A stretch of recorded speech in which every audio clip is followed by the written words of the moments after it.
राम्रो क्वेसन उठाउनु भयो।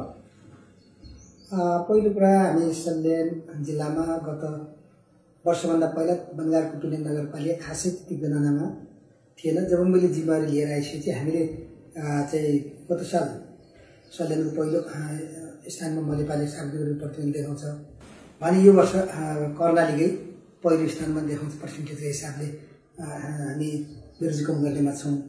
त्यो यसका पछाडि 2-3वटा कुराहरू छ। पहिलो कुरा इमान्दारिता चाहिन्छ।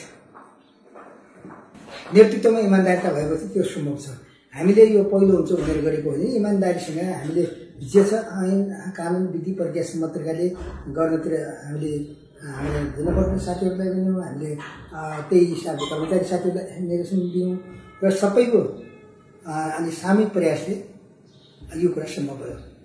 अब यो शैक्षिक सुधार हामीले बुझ्यौँ के हो भने शिक्षामा सुधार नल्याएर समाजमा सुधार ल्याउन सकिँदैन अथवा समग्र विकास गर्न सकिँदैन भन्ने हामीले बुझेको कुरा। त्यही अनुसार हामीले जब चुनावमा गयौँ त्यसबेला पनि हामीले शिक्षा सुधार हामीले पहिलो प्राथमिकता नै दियौँ।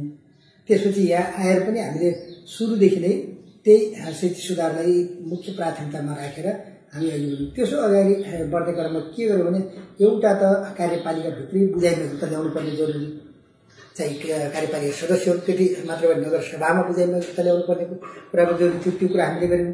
त्यसपछि हामीले के गर्यौँ भने शिक्षा एक दशमसँगै हामीले सभाबाट त्यो कुरा प्राथमिकतामा पास गऱ्यौँ। पास गरेपछि हामीले शिक्षा ऐन बनायौँ, शिक्षा कार्यविधि बनायौँ।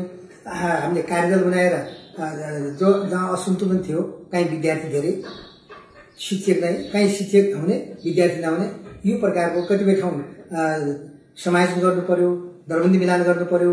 त्यसपछि के अरे त्यो के अरे विषय मिलान गर्नु पर्यो। यावत काम गर्दै जाँदाखेरि हामीले अहिलेसम्म के अरे केही रूपमा एउटा आशालाग्दो बाटोतिर दोहोऱ्याइरहेका छौँ, तर अझै पनि धेरै काम गर्न बाँकी नै छ।